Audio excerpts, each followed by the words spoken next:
성경 말씀 민수기 18장 21절로 32절까지 말씀 교독해 올립니다.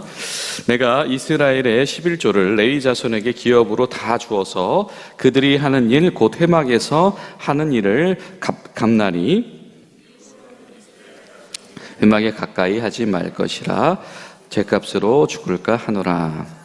그러나 레위인은 회막에서 봉사하며 자기들의 죄를 담당할 것이요 이스라엘 자손 중에는 기업이 없을 것이니 이는 너희 대대의 영원한 율례라. 자손이 여호와께 거제로 드리는 11조를 레위인에게 기업으로 주었으므로 내가 그들에게 대하여 말하기를 이스라엘 자손 중에 기업이 없을 것이라 하였노라. 여호와께서 모세에게 말씀하여 이르시되 너는 레위인에게 말하여 그에게 이르라. 내가 이스라엘 자손에게 받아 너희에게 기업으로 준 11조를 너희가 그들에게 받을 때에 그 11조의 11조를 거제로 여호와께 드릴 것이라. 내가 너희 거제물을 타작마당에서 드리는 곡물과 포도즙질에서 드리는 즙같이 여기리니 너희는 이스라엘 자손에게서 받는 모든 것의 11조 중에서 여호와께 거제로 드리고 여호와께 드린 그 거제물은 제사장 아론에게로 돌리되 너희가 받은 모든 헌물 중에서 너희는 그 아름다운 것 곧 거룩하게 한 부분을 가져다가 여호와께 거제로 드릴지니라. 이러므로 너는 그들에게 이르라. 너희가 그 중에서 아름다운 것을 가져다가 드리고 남은 것은 너희 레위인에게는 타작마당의 소출과 포도즙 틀의 소출같이 되리니 너희와 너희의 권속이 어디서든지 이것을 먹을 수 있음은 이는 회막에서 일한 너희의 보수임이니라. 너희가 그 중에서 아름다운 것을 받들어 드린즉 이로 말미암아 죄를 담당하지 아니할 것이라. 너희는 이스라엘 자손의 성물을 더럽히지 말라. 그리하여야 죽지 아니하리라. 아멘. 하나님께서 서로를 보호하기 위해 세워주신 이 직분과 또 이 맡겨주심 가운데서 오늘은 레위인들에게 하나님께서 이 11조라고 하는 것을 레위인들을 위한 이 보수의 통로, 그리고 성막의 일이 되어지게 하는 그런 재원으로 하나님께서 세우셨다라는 말을 우리에게 증언을 하고 있습니다. 너희들은 하나님이 기업이기 때문에 마찬가지로 땅을 차지하지 못할 것이다. 그러나 백성들이 하나님께 바치는 이 11조를 통하여서 너의 삶을 영위해라. 그리고 너희들은 그 땅을 기업으로 받지 못함을 너희들이 경험할 때마다 이 성막에서 회막에서 이 하나님의 일을 돌보는 것이 얼마나 엄중한 일인 것을 너희들이 알고 그것이 죽음에 근접해 있는 일이다라고 하는 것을 명심하도록 해라 라고 하는 이 레위인들을 향한 하나님의 메시지와 그리고 이 회중들을 향한 하나님의 메시지가 동시에 선포되어지고 있죠. 여러분, 이 성경이 말하는 11조 신앙은 굉장히 독특한 면이 있습니다. 무엇이냐면 이 고대의 이 11조라고 하는 것은 왕들에게 바쳐지는 세금, 이러한 경우가 많았습니다. 그리고 이것들이 어떤 이 특정한 어떤 국고성을 건축한다든지 아니면 군대를 징발한다든지 이런 데가 되어지면 더 과중해지고 하는 것이었죠. 성경에서 11조를 처음으로 드렸던 인물은 아브라함입니다. 그렇죠? 멜기세덱에게. 그리고 이 성경에서 이 11조의 모델이 되는 사람이 바로 야곱입니다. 무엇이냐면 자원하는 마음으로 나의 왕 되실 하나님께 내가 11조를 바치겠습니다 라고 약속을 하는 것이지요. 그러니까 성경은 이 11조의 어떤 신앙적인 이 원인론적인 목적을 우리에게 뭐라고 말하냐면 아브라함, 하나님의 순종하여서 이 나의 과거를 버리고, 그렇죠? 하나님께서 지시하실 곳으로 새로운 인생으로 나아가는 이들이 마땅한 몫을 하나님께 자발적으로 돌리는 것이 바로 11조다라고 하는 것입니다. 이것이 이 11조 신앙의 원형이에요. 왕에게 바치는 것이 아니라 하나님께 바친다라고 하는 신앙의 고백이 그 가운데 있는 것입니다. 그런데 그 신앙의 고백은 첫 번째로 그러하고요. 또 두 번째로 그 11조가 실제적으로 드려지는 그 형태가 어떠했느냐라고 하는 것인데요. 이 11조가 어떻게 드려집니까? 누구에게 드려집니까? 레위인들에게 드려진다라고 하는 거죠. 이 왕들에게, 이 집권자들에게 11조가 드려지는 것이 아니고 레위인들에게 통해서 하나님께 드려진 11조죠. 이 하나님께 드려진 11조가 레위인들에게 할당되어지고 그 레위인들은 다시 그것의 11조를 제사장들을 위하여서 다시 10분의 1을 그 안에서 하게 되어져 있다라고 하는 겁니다. 왕을 더 강하게 하기 위해서, 왕의 군대를 더 강하게 하기 위해서, 왕의 건축물을 더 강하게 하기 위해서 드려진 11조가 아니고 이 하나님께서 세우신 이 제사장 나라의 근간과 근본을 지키기 위해서 사용되어지는 것이 이 성경이 말하는 11조이다라고 하는 것이죠. 그 목적과 결이 완전히 다르지요. 그리고 이 구체적으로 이 신명기에 가면 이 11조의 실행에 대한 또 다른 목적을 말씀을 하시지요. 우리가 몇 번씩 예배 때 다뤘습니다만은 그것이 무엇입니까? 이 11조의 용도가 바로 보호에 있습니다. 어떤 이들 취약계층을 보호하는 데 있습니다. 긍휼의 11조다라고 하는 것이죠. 그래서 이 11조를 드릴 때에 본인만 드리는 것이 아니고 그 가족들이 다 화목제물로 그것을 나눠 먹게 되어져 있는데 그때의 종들도, 그렇죠? 종들이 11조를 어떻게 드리겠습니까? 땅이 있으면 종이 될 이유가 없었겠지요. 땅이 없는 이들이 종 아닙니까? 소출이 없는 이들이 종입니다. 주인이 주는 것을 먹고 사는 이들이 종이죠. 그들은 11조를 할 수가 없지요. 그들도 그 11조의 식탁에 초대되어지는 것이 이 11조의 원리입니다. 그리고 3년에 한 번씩 드려진 11조는 그것은 집중해서 이 구제를 위해서 쓰여지게 돼 있고, 그리고 반드시 11조의 이 화목제 식탁이 열려질 때에는 누구를? 레위인들과 제사장들을 초대해서 너희 집안 사람들만 그것을 먹는 것이 아니고 같이 먹게 하게 되어진, 이렇게 이 11조라고 하는 것이 이 사회를 돌보는 목적으로 실행되어지도록 하나님께서 명령하신 것입니다. 이것이 하나님께서 이 말씀하신 이 성막 공동체, 이 제사장 나라의 차별성이고 이것이 그들만의 고유의 시스템입니다.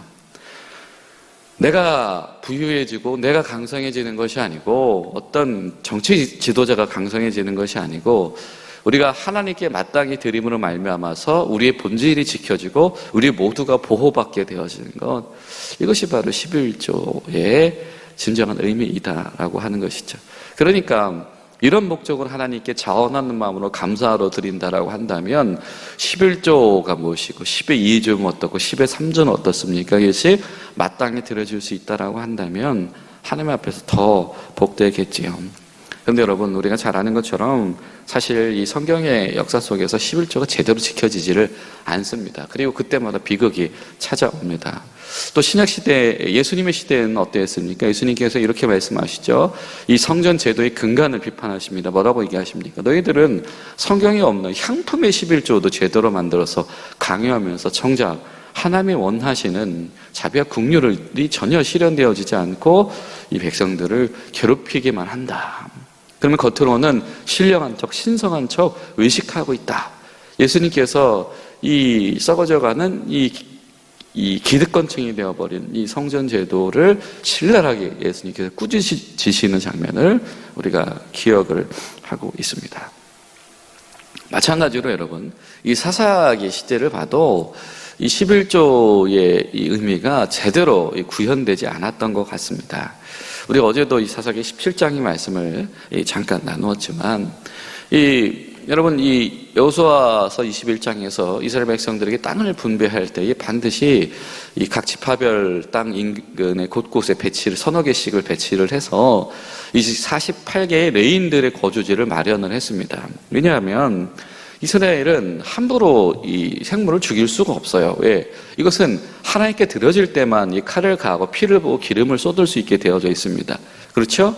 함부로 피를 보면 됩니까? 안 됩니까? 안 되는 것이죠. 함부로 피를 흘리는 행위는 부정하게 되는 것이고, 피를 하나님께서 만드신 생명을 함부로 죽일 수 없는 것입니다.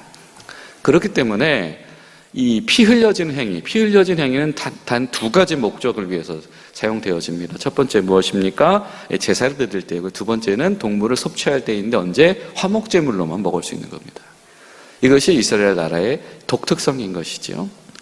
그렇기 때문에 이것이 곳곳에서 행해지게 하기 위하여서 매번 다 성막과 이런 데로 모일 수 없으니까 특별히 정한 거룩한 장소를 구별하고 그곳에서 흩어져서 할 수 있게 마련되어진 것들이 바로 이 레위인들의 성읍이었던 것이죠. 거기에서 화목 제물이 드려질 때에 그 집안 사람들이 그것을 나누고 그때 레위인들과 제사장들을 초청해서 같이 먹게 했던 것입니다. 그런데 어저께 잠깐 언급했던 것처럼 이 사사기 말미를 보면 이 제사장, 레위인들이 구직 활동을 하러 다녀요. 베들레헴으로 갔다가 또 에브라임으로 갔다가 자기가 지정되어진 이 레위인들의 성읍이 아니라 이곳저곳을 떠돌게 되어지는 모습들을 풍자적으로 이야기를 합니다. 이유가 무엇이겠습니까? 바로 이것이 제대로 실현되어지고 있지 않은 겁니다. 물론 이해는 돼요. 무엇이냐면 11조는 집안이 드리는 거죠. 그렇죠?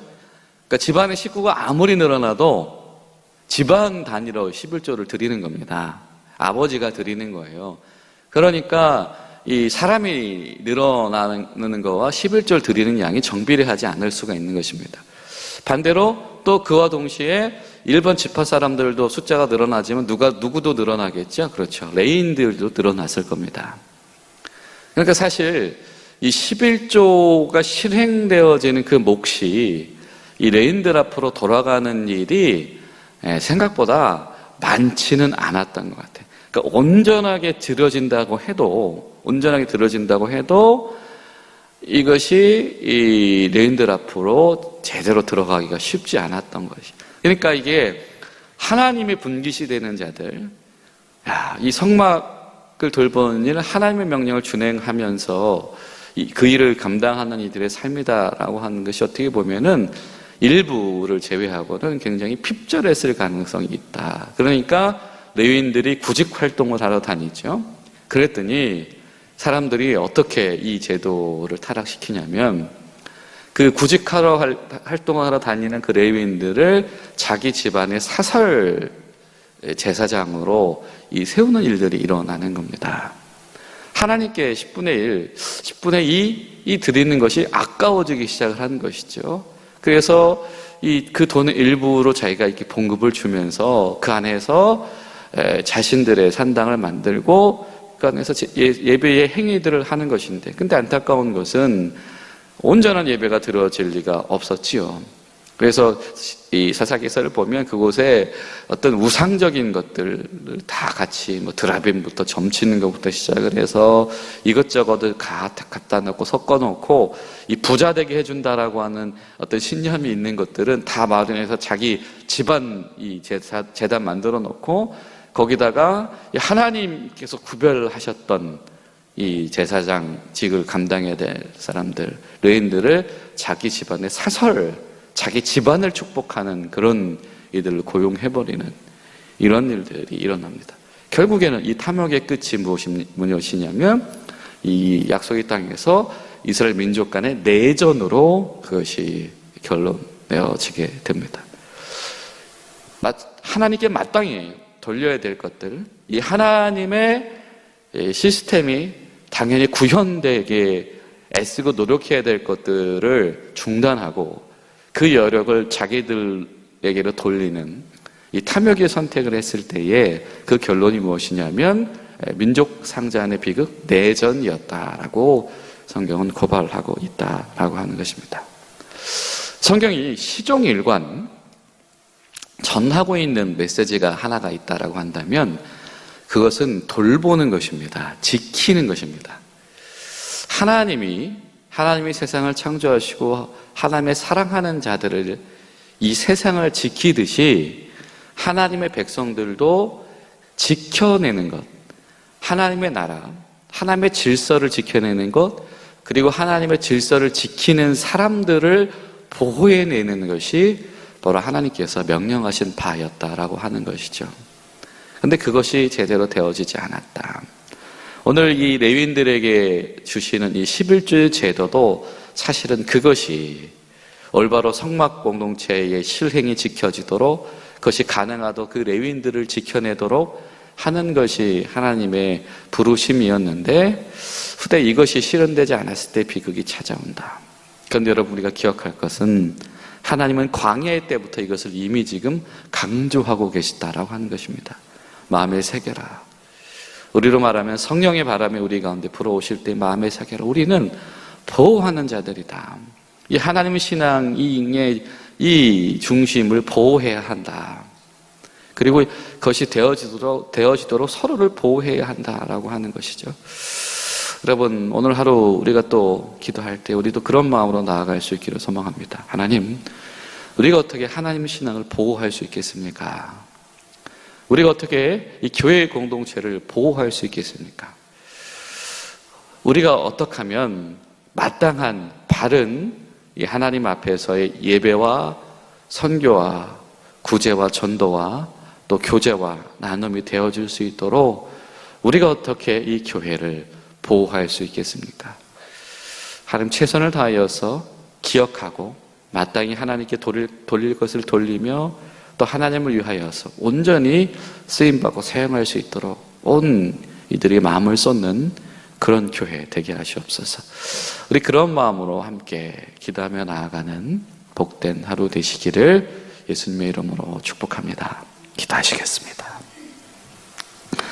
살아계신 하나님 감사드립니다. 주님, 하나님의 백성 이스라엘을 향한 기대가 부족함이 없으셔서 분명히 의지를 가지시고 이스라엘을 통하여서 하나님이 원하시는 아름다운 공동체를 구현하려고 하시는 이 하나님의 사랑을 저희들 다시 한번 목격합니다.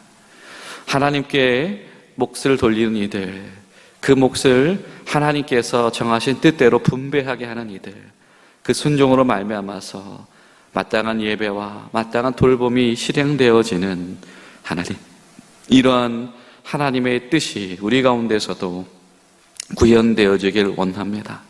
주님, 외식적인 제도와 외식적인 헌금이 아니고 정말 하나님께서 원하시는 하나님 나라의 공동체가 되어지도록 우리 교회가 잘 세워지고 우리 교회가 하나님께 쓰임받도록 온 성도가 마음을 모으고 힘을 모으고 뜻을 모으는 역사가 우리 가운데 있도록 도와주시옵소서.